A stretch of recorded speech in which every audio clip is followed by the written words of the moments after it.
it doesn't matter what route you take as long as you're doing what you love in the end. Yeah.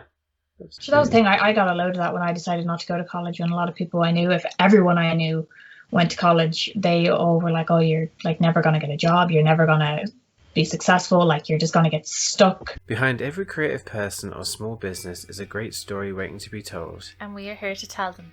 I'm Shane, aspiring author and man behind I-Endeavour. I'm Hannah, semi-abstract artist and woman behind Sarah Studio, and this is the I-Endeavour podcast.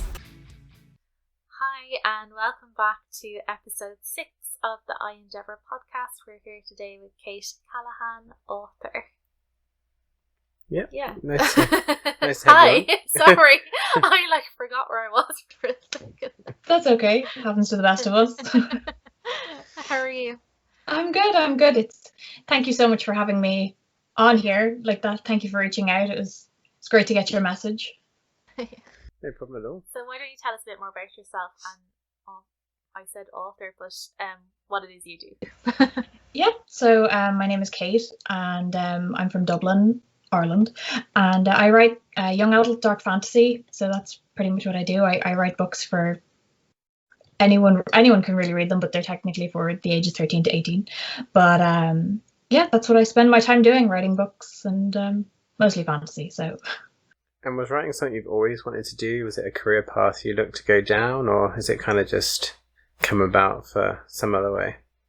Yeah, no, writing is what I always wanted to do since forever. I couldn't think of doing anything else from for as far back as I can remember, which sounds strange, but it kind of just happened that way. You said that your niche sort of age group there is 13 to 18. Like, what made you write for that age, or was it just that you had a story and you realised it was kind of appropriate for that age, or like how did you get into that niche?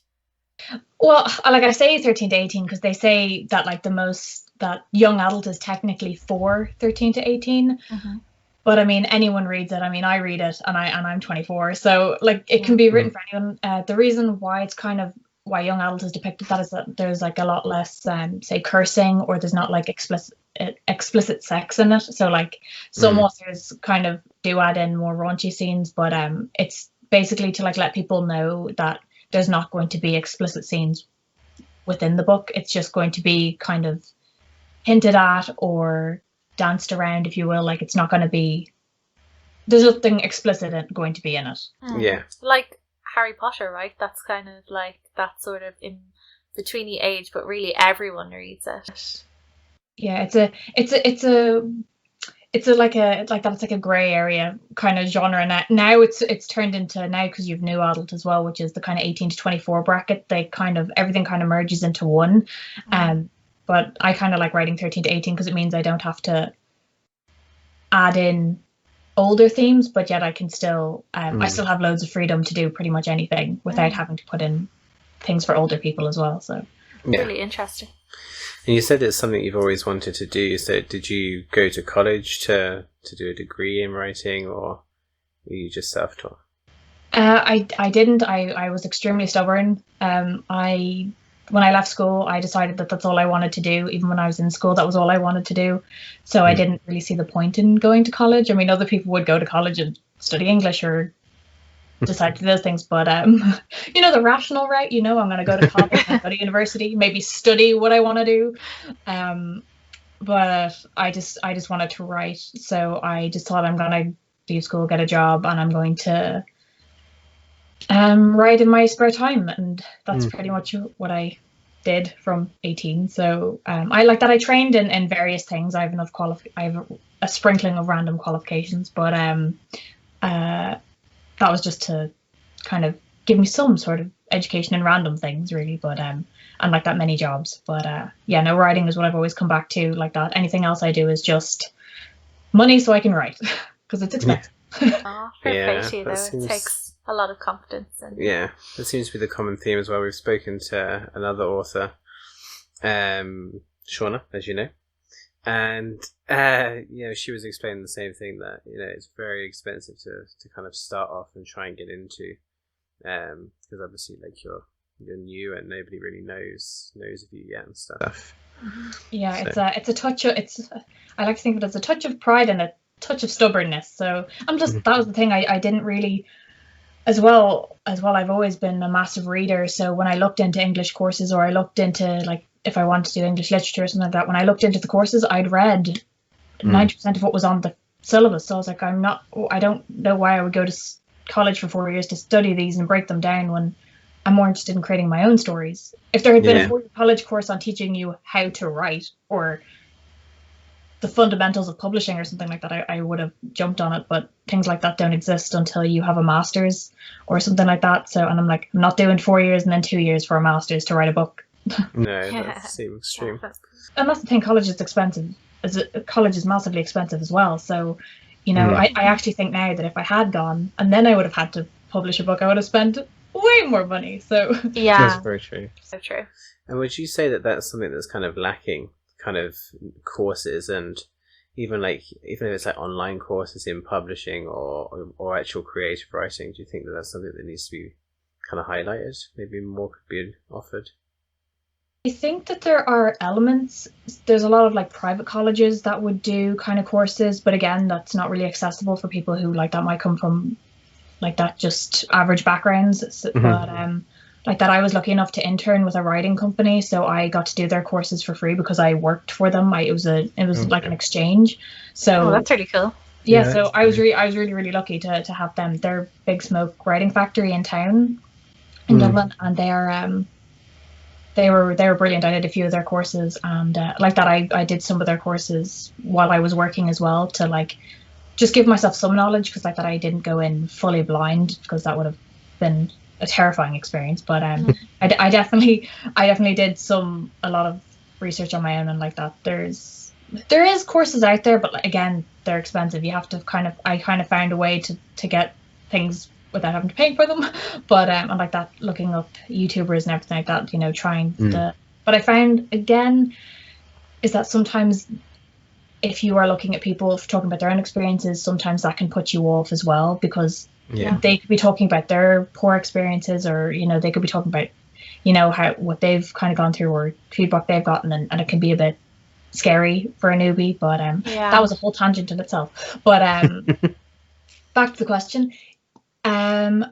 If you're coming out of school and you want to do a college course in writing purely, you probably won't find one. Not in Ireland anyway. I mean, somebody's probably going to be like, there's loads, but there's creative writing in masters. But before that, I don't think there are any. I probably would have found one or hunted one down if there was. Yeah. Yeah, there's a route for everyone. Like, if you just want to write, why not? And like someone else might want the college experience. So absolutely. Like I do think college is great. Like I think if you like that don't know what you want to do, or like that you kind of want to really know what you, or really have like a solid base underneath you, like you can, or it gives you a lot of fallbacks, you know, that way I know a lot of people who have degrees who then use those to get other jobs. So like that it's a stepping stone, but like that definitely not something that is necessary though. Well, in my opinion, I'm sure a lot of people would disagree. Well, I personally don't think, like, I did go to college, and in what I'm doing now, but I don't think going to college is necessary to do anything. I think you can train in anything and like work your way up in a business. And you know, now when you go for interviews and things, they want 10 plus years of experience, but if you've been to college, you don't have that. It's whereas very if you've like now, isn't it? interned or worked your way up, you do. And nothing against people that go to college, I said I did, and I think there's just a route for everyone, you know, each to their own. Yeah. See, I suppose at one point, it was like a novelty to have a degree, so it was kind of highly sought after. Whereas now, a lot of people have them, so now they're looking more for people that have the hands-on experience instead of having the academic experience. And when we were younger as well, you know, going to college or university or whatever was a huge deal. Like, our parents wouldn't have gone. You know, only the real like academics would have gone. So when we were growing up, it was put into you that, you know, to succeed you must go to college and university, you know, to move out of the working class and up the ladder. But that just doesn't exist anymore. So that's why I kind of think as well, you know, it's important that everyone knows that it doesn't matter what route you take as long as you're doing what you love in the end. Yeah. So that was the thing. I got a load of that when I decided not to go to college. And a lot of people I knew, if everyone I knew went to college, they all were like, oh, you're like never going to get a job. You're never going to be successful. Like you're just going to get stuck. Like you're never like, it was awful. Actually, people really were very much against me not going. I mean, my family were very much like, do what you want to do. They've always been my absolute rock. They were very much like, do what you want to do. You'll fall on your face either way. So do what you want to do. And, you know, you're going to fail at some stage or you're going to be successful at some stage of your life. So you may as well just do what you want. But it is very much like it's kind of mind boggling the prejudice people do have against people who haven't gone to college. They immediately assume that you are uneducated or less than. It's completely the opposite. I mean, I had 6 years of work experience before some people I knew even had a job. You know, it's, you know. Yeah. I mean, something happened because obviously I'm an artist, and something happened in the art world recently where another artist got a letter from, it said a group, but I don't know if it was a group or a singular person, but the artist that received the letter hadn't gone to college, and they were basically writing to her saying, you know, you're taking away work from us educated artists. Did you not see it? It was all over social media. I'll send it to you afterwards.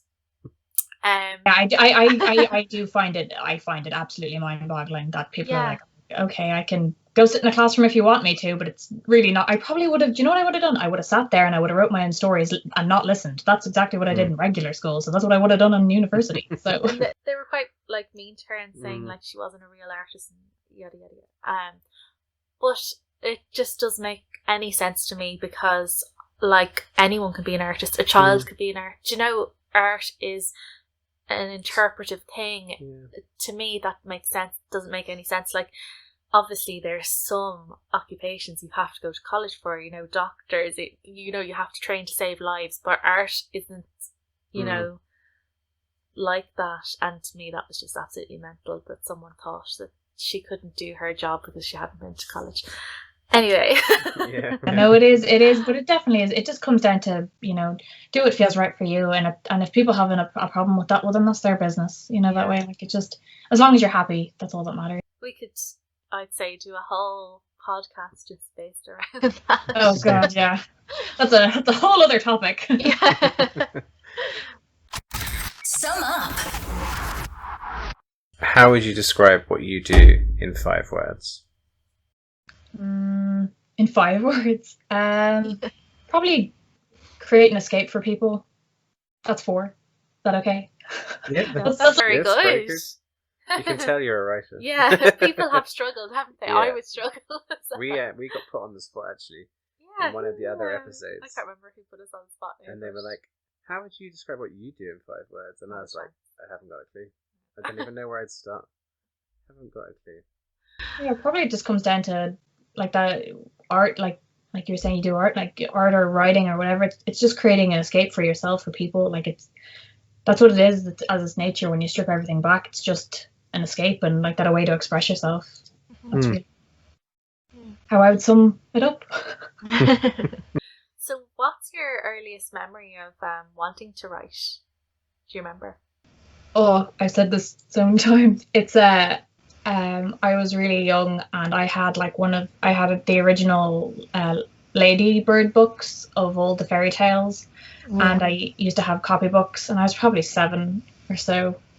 I think I was about 7, and I used to write out Cinderella over and over and over again in the copybooks, and I used to change the characters around, and it wasn't even a thought of something to do. I just did it, and it was. I wish I still had the copybooks, but yeah, that'd be amazing. But we moved house, so I don't, or like that. I then like it was always fairy tales as well. Like I remember, like I made like Cinderella a vampire when we got our first computer, and I like was typing on it, and like I did a story where Cinderella was a vampire. It was great fun, like that. But yeah, I was young, but it wasn't like a conscious thing. It was just, I just always had like these things in my head, and it sounds so conceited, but like I just had this like voice in my head that was just making up things as I went along, and I just with it.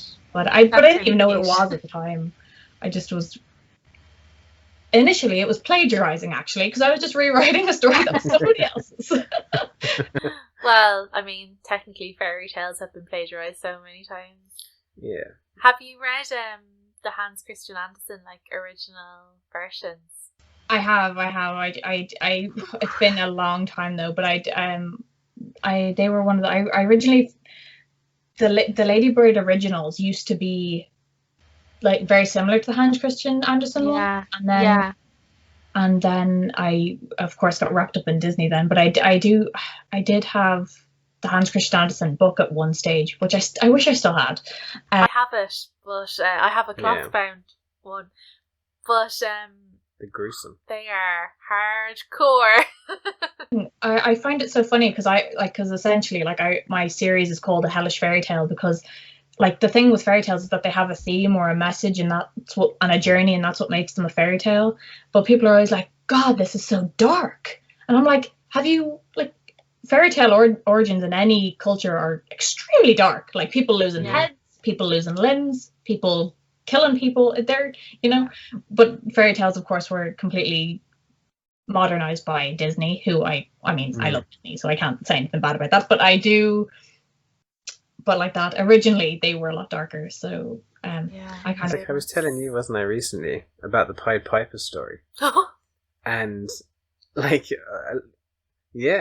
So a lot of people obviously just remember getting the rats out. That's what I remember. But then when he wasn't paid for his job, he started luring the kids into the river. And it's like, God, this is horrible.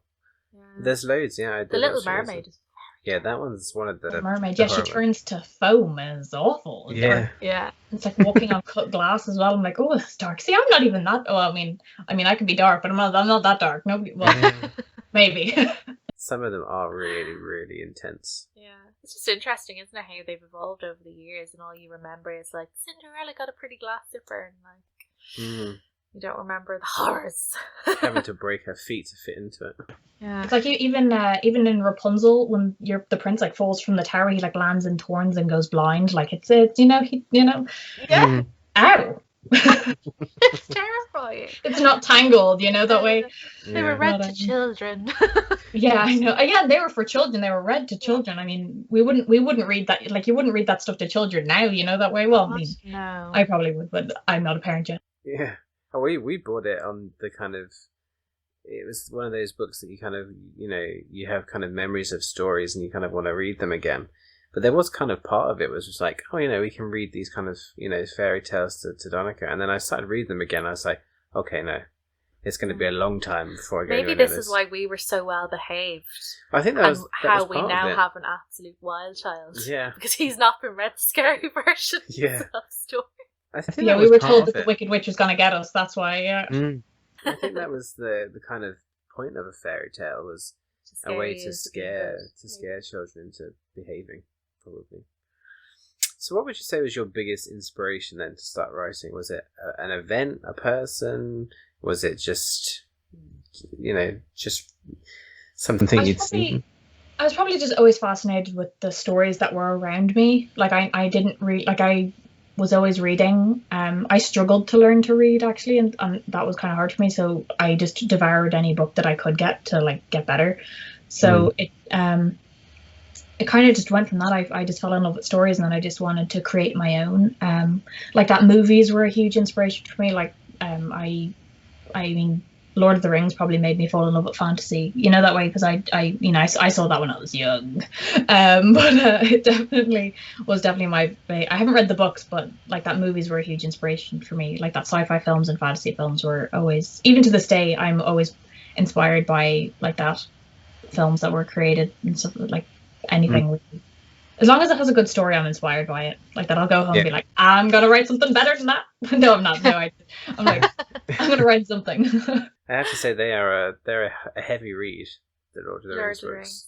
Yeah, I started them when I was younger, but I never finished them. But very description heavy. Yeah. But on the films, I think I was a teenager when the films came out, and I remember sitting in the cinema for the first one with my dad. and there was a young child who vomited. And I don't know, was it because it was too scary for her? He was very young. Like, I don't think I would have bought him in the cinema. But anyway, was it because it was too scary? Was it because he had too many sweets? I don't know. Yeah. But that memory's always stuck with me. See, I had an older brother, not by too much, but my dad snuck me into the first Lord of the Rings when I was 7, much to my mother's horror. So I think that played a lot into my psychology. You know, seeing orcs from a very young age. But yeah, it's one of the running family jokes because I was terrified of Gollum then. You know, that way he was a terrifying dude. But yeah, so probably seeing things younger as well. But definitely got into my brain. So tell us a bit more then about your most recent published book. I say most recently, Crowned a Traitor. Crowned Traitor. So it came out originally in July, and then I decided to do a revised edition because, like that, when you're a self-published author, you learn things very quickly. So I decided to do a revised edition, and it's essentially about Clara, who is the daughter of Lucifer, and she has been sent from hell to live in Malum with the 3 queens of Malum, who are basically ruling until she will take over. And as the time comes closer that she is to take over, she decides that she doesn't want to rule. She has no interest in it, not for any particular reason. She just doesn't want to. She doesn't want to get involved in politics. She just wants to be free. So she thinks she can go to Kalos, and it's not going to work out for her. Let's just say that. But yeah, she ends up going on the run, and lots of hellhounds and Lucifer. It's a big mishmash of all kind of mythology and even biblical history and old things. So it's a good mishmash of everything. Sounds like right up your street. Yeah, I don't know why I haven't read it yet, because I follow you on Instagram, and I see obviously you talking about it all the time, and it does sound exactly something that I would want to read. I just haven't got around to reading. I'm really bad at the moment for reading. Oh, we're very busy. Yeah, trying to do so many things, and then I get into a mindset where I'm like, I want to read, so I'll go onto Kindle or something. I'll download a book, or like I still pay for Kindle Unlimited, and I don't know the last book I read. And I go. I think we're all guilty of the Kindle Unlimited trap. I have Kindle Unlimited as well, and I'm like, I'll get to it at some stage. And then I end up buying actual books, and then I'm like, why do I have this again? I don't like Kindle because I like physical books. Yeah, physical book is good, but sometimes it's just so more convenient to have. Yeah. I just love a book. I get in that mindset. I'm like, I'm going to read, and I start reading, and I get maybe 20, 30 pages in, and then I'm like, okay, I'll come back to that tomorrow. Then I don't get back to it. Then I'm like, okay, I'll listen to an audiobook instead. So I've, Audible, fine. Another service. I tell you, every service that comes around, they see me coming. And then I'm like, okay, I'll download one and I'll start listening to it. And then, again, I listen to it for a couple of hours, and then something else comes up, and I just fall asleep. Wow. Yeah, see, audiobooks put me to sleep, so I'm terrible. Like, I start listening to. I got into a really good habit of listening to them, but then like that, they put me to sleep, which is terrible. Because then I wake up about 10 chapters in, and somebody's dead, and I'm like, what is happening? I'm the total opposite because I love audiobooks. Like, I used to love to read, but I just don't have the time with Donica now. That I just don't have enough time in the day, because obviously once he's gone to bed, I'm doing my business stuff. But I can put an audiobook on while I'm doing my business stuff. Yeah. And I get so into the books. Like, do you remember that last one that I had? I was like up at 4 o'clock in the morning, and Donica gets up at 6, 7 o'clock in the morning sometimes. Like, I was like, what am I doing? I have to go to bed, but I just can't stop listening. Massive book hangover, yeah. It is great when you get really into a book or into a film or something, like you just can't stop watching. It's like the Snyder Cut that came out there last week, 2 weeks ago. The new cut of Batman, the Justice League film. That was the original version. But it's 4 hours long.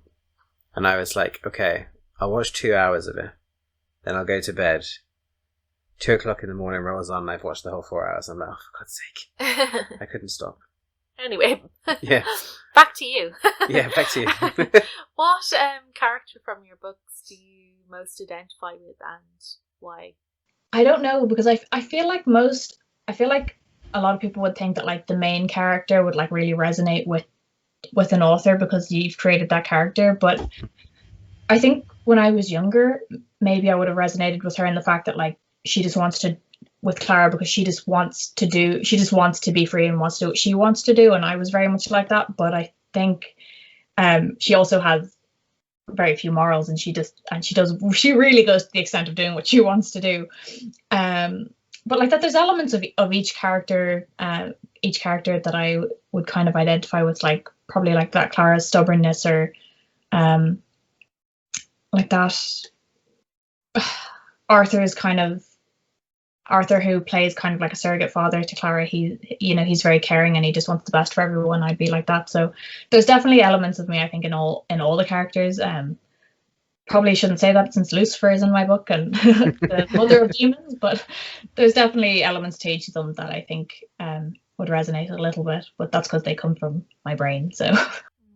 And do you always have a clear vision of what you want your next book to be, or does it just kind of flow after you've finished the kind of one you're writing? This book, Crown of Traitor, was really a random start like that. It started as the first chapter is set in a diner, and the whole book essentially revolved around this diner. But then, like slowly, when Clara really came into focus, then it started becoming this whole other beast. And now I've got plans to do I have the rest of the series of 2 more books, and then I have a few spin-offs planned and a few origin stories planned. So now it's just taken on a life of its own, and it really just starts with I just start to get to know the character more and more and more, and then I just want to write about them. So there's definitely like a cause and effect. So I'm like, if this has happened, then that'll happen, and this will happen. So it kind of like, I mean, of course I put in my own thoughts and stuff like that, but it definitely kind of evolves. If I'm like, how would she react to that, or like how would they react to that, it kind of just feeds into each other, and then I'm like, I can't write 8 books but it kind of works its way out on its own. But this book was very random. Other books I've definitely planned, and I've been like, this is how this book is going to go, but this book is the first book I finished in its entirety. But it was definitely the most random, probably why it took me like 3 years to put together, but I got there in the end. And do you find that actually that you start writing a book and then kind of it just goes to the side and it's a future project or something that you can come back to? Absolutely. I have a whole section on my computer that's called future projects, and there's like 30 of them.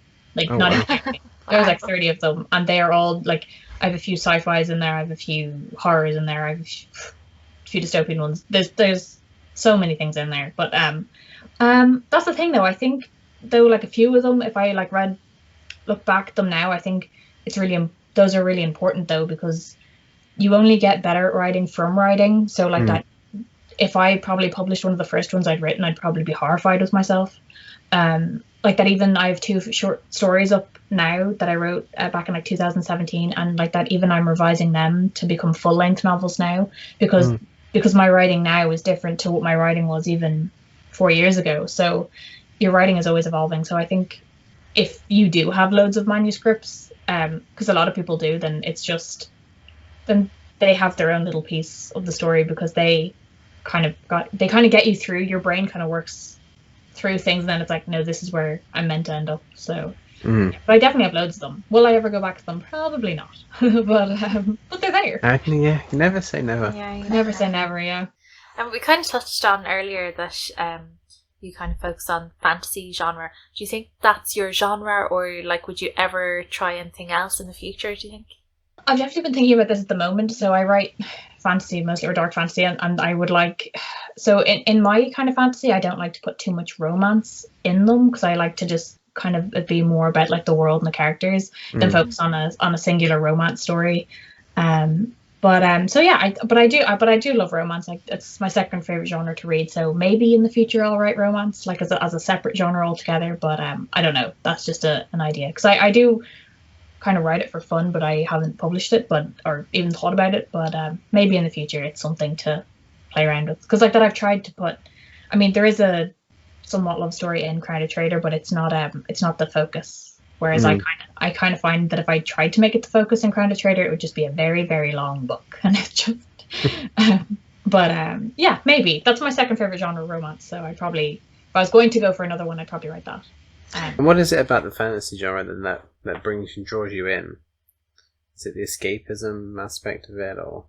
Yeah, and I like the chaos of it. I love that, like, like, it's funny, like, when I started writing this book, I put it up on my story the other day, but it's like, it started because I was on the Dart and I was looking around and I was like, what if those men with like the briefcases were actually ogres on their way to work, or like the bunch of like schoolgirls who were like being so obnoxious were like pixies, you know, causing some mischief, you know, that way. And that's literally how it started, just imagining, you know, if people were minotaurs or ogres or orcs, or just, you know, how would that world work? And that's, my mind works in a strange way.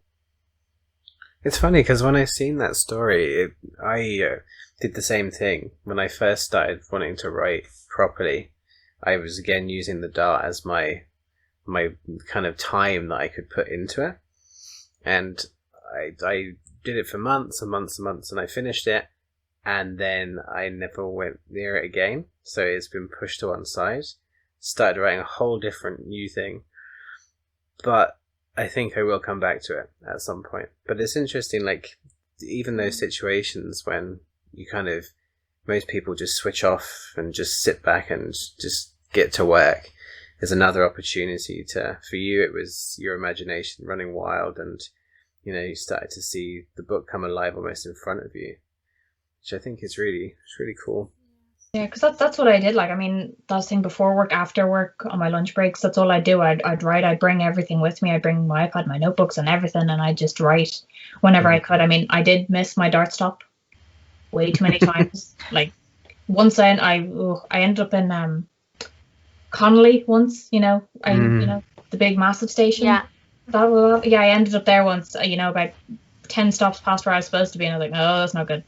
And then I did it about 3 times more that same week. So it's wow. Because I just get caught up. But yeah, like, originally Kind of Traitor was a short story, and I wrote that whole thing. I wrote it all on the Dart because, like, that I didn't want to go where I was going, and I just was like, do you know what, I'm going to turn it into productivity. So a lot of anything that I've written has turned into, I don't want to be here, so I'm going to write something else. What would you do? If you weren't doing what you're doing, what would you be doing? Oh, I don't even know. Like, sometimes I think about that, you know, when I'm like having, you know, the days when like the writer's brain gets to you and you're like, I'll never be successful, or I'll never, you know, or what if I get writer's block and I'll never write again, you know, and I'm like, what would I do? I don't know. I mean, I'm creative in other aspects, but nothing like writing. Like, I would love to say floristry, but I kill everything I touch. So, but I love the idea of it. I love the idea of that being kind of with nature, and, you know, like that's kind of magic in itself. I think people who work with kind of nature are kind of like magical like that. So something like that, or something creative. I can't do something not creative, but I'd like to do something like that, or even helping other writers. Like, wouldn't write myself, but I'd help other writers or something like that. That's nice. I'd like a mentor kind of role. Yeah. Be like, what not to do. Yeah. On that note, then, what advice would you give other people that want to start getting into writing? What would be the big things to start with? Oh, just write. Just start writing. Just don't be afraid of, I mean, like that. I know there's loads of things that you can look at and be like, oh, what does this author do, or what does this author do? But there's no right or wrong to it. You just have to start like that. Love your story, and like that, if you write 50 of them, you know, to get to the one that you really love. But just keep writing. It's not gonna, I wish I knew now that, like, that there's no right way or wrong way, or no form. There's no formula. You just have to sit down and write. Like, some people write in crazy ways, like upside down, or, you know, get up at 5 a.m. to 4 a.m. or, you know, that way. You just have to, for me, it's just sit down and do it. Stop procrastinating. Yeah, because I think from when you're younger and you're reading books, I think you probably had the opinion that you have to be a very particular set of skills to sit down and really structure a book in a way that's kind of meant to be. And I suppose, like, I remember there being a time where it was like, in order to write, you had to be super grammatical, and, you know, you had to be perfect at syntax, and everything had to be absolutely perfect. Whereas now I think there's a more creative freedom in writing, that kind of stuff's kind of gone by the wayside, and it's more so like people can just express themselves, which I think is liberating, because I think that probably put a lot of people off for a long time, being like, oh, That was very much like myself, because I like that. I was always terrible at grammar in school. Like I was not like a great student. Like I wasn't amazing at grammar or punctuation, or I'm still not to this day.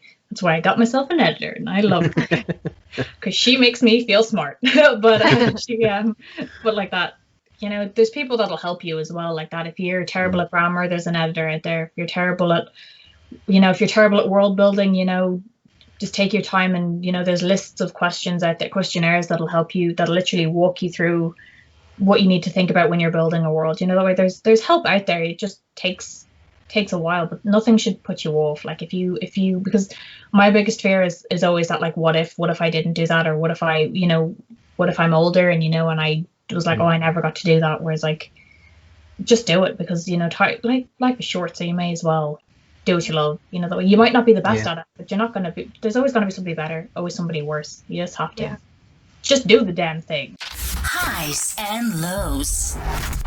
What's been your biggest high from your writing career so far, and what would you say was a learning curve? My biggest high was definitely like getting the physical copy of my book. I have them on my shelf behind me, but you can't see because my mushrooms are with me. But, I love the mushrooms. There's actually giant toadstools in my book, so I thought the image was perfect. But the biggest high was definitely like getting the paperback of my book. Like, I mean, there was loads of other highs, but I think one of my goals in life was always, I just want to have my book on a shelf. That's all I wanted. So when I actually got it and I got to like put it in with my other books, I was like, oh, I did it. That was definitely like, I mean, sales, all that stuff like is fine, but like, it's the best moment is definitely when you just get to hold it in your hand. That's like the best thing. Biggest learning curve is get yourself an editor, get yourself 5, get yourself 10, because people will come at you for your grammar. But like that, yeah, I was very naive when I went in. I mean, not naive, but I thought I could do everything myself. With self-publishing is the biggest learning curve you'll ever go through in your life. Like, honestly, like it like writing is hard, but self-publishing is like a whole other world.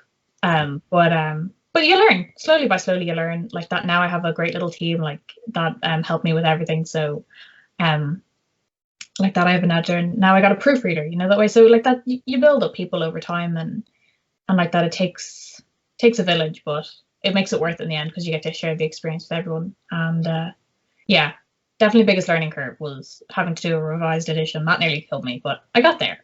And like that, it wasn't that there was anything inherently wrong or bad. It was just that it just wasn't perfect, or as perfect as I wanted it to be. So like that, I just decided to revise it, and I wanted to put in a new map, like a real fancy map. So I got that put in. So yeah, that was the biggest learning curve. But now I'm so glad I did it, because it's like now something I'm really, really proud of. That I'm not like, oh yeah, I did that, but you know, that way, like it's something that I love. Yeah.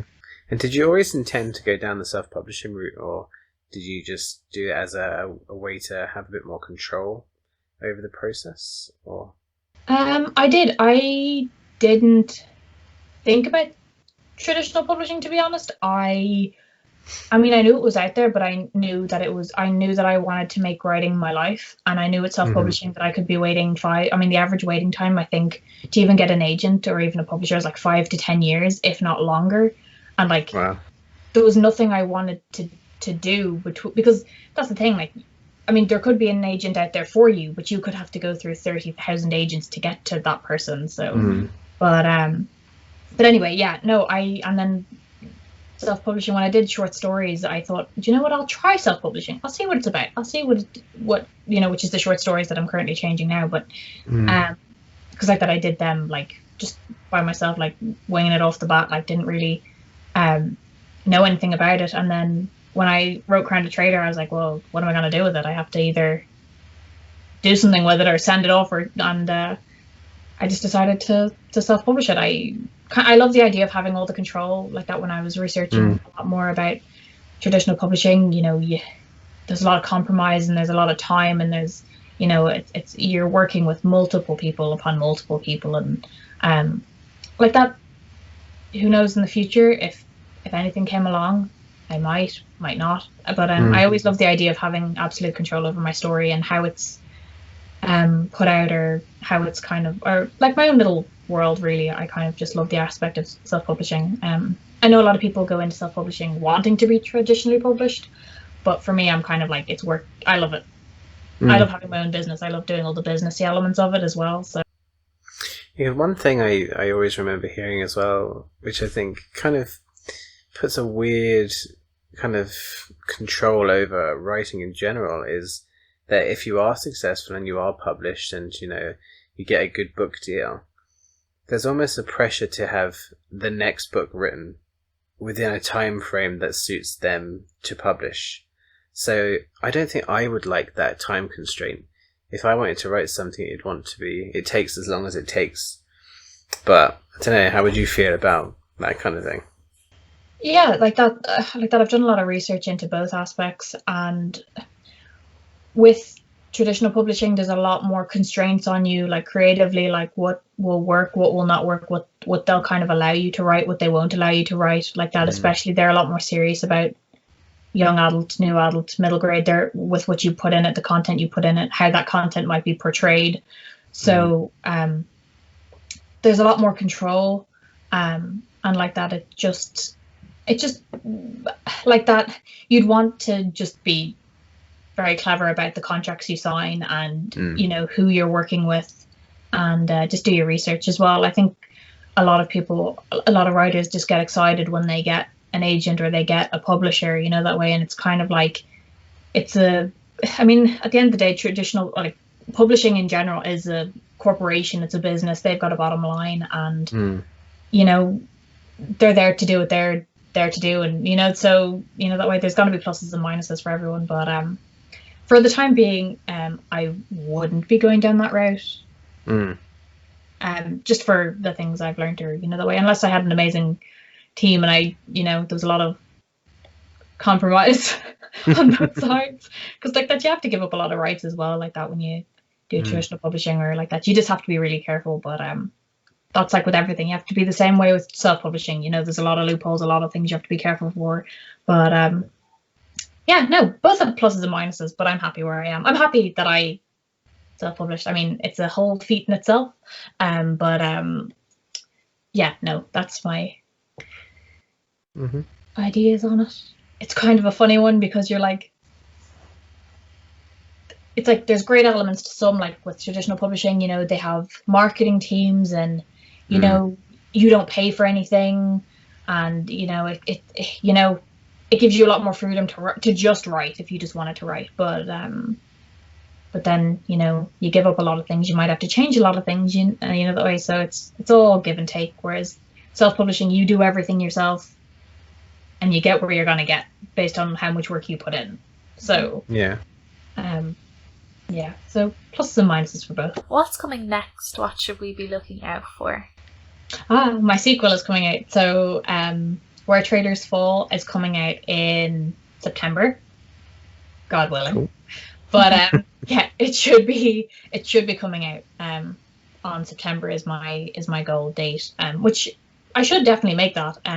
Everything is going the way it's supposed to. So yeah, like that, and that's coming out, which is a sequel to Crowned a Traitor. So it'll be great fun. Like that, we get to see where like Clara's been and doing, and it takes place a year after the events of Crowned a Traitor, and like that. So yeah, you get to see what she's been up to and what's happened with all the characters. So yeah, and meet some new ones.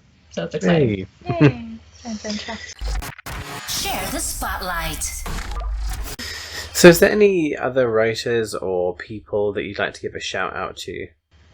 Yeah, like you already know, you've probably interviewed a few of them at this point.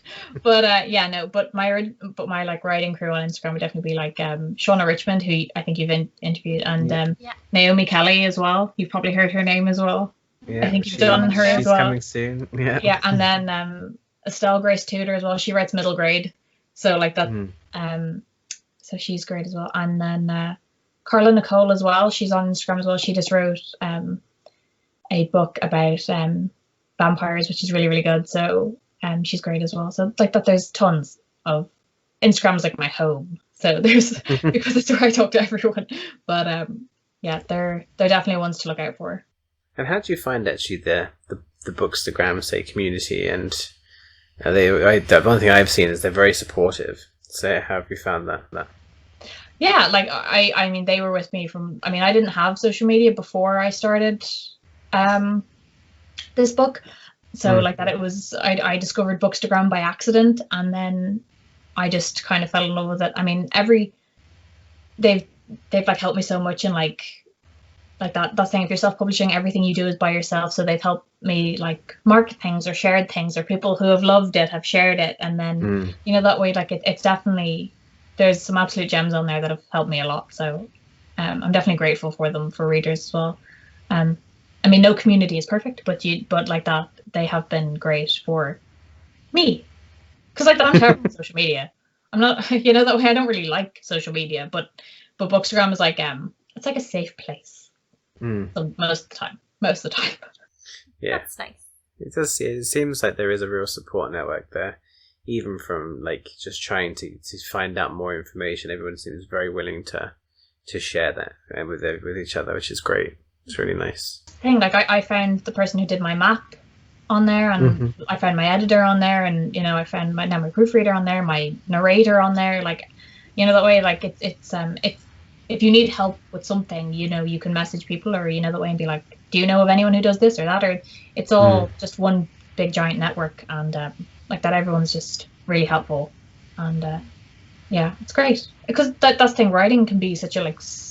I was saying this the other day to somebody as well, is that like writing itself is so like stationary and like kind of lonely as well. Like, but when you have a like community like that are like interested in what you're doing, or like just there to like, you know, you can vent with other authors and be like, this is hard, you know, that way, like it's or like that when something goes wrong, you can just vent and be like, you have somebody there. Like it's nice to have people who understand what you're doing as well, so that's nice as well. So for those that don't know, where can we find you and your work? So I'm just at Callaghan Writer, and I'm like that on everything. It's just and then my website is just callaghanwriter.com, so very easy. Nice. Yeah, but like that, if anyone needs to find me, I'm 90% on Instagram, like 90% of the day. So When you're not writing. When I'm not writing, when I am writing sometimes as well. But yeah, that's definitely where I am. That's brilliant. Well, thank you so much for coming on. Thank you. And sharing your work and your kind of mindset and how you go about doing what you do. So thanks very much. Organized chaos. Thank you. You're welcome. Thank you. Thank you for listening to the I-Endeavour podcast. Join us next week for another episode. You can find us on YouTube or your favourite podcasting app, or on Instagram. And if you're a creator or a small business that would like to take part in Series 2, email podcast@idyllicendeavour.com. And don't forget to like and subscribe to make sure you see all future episodes.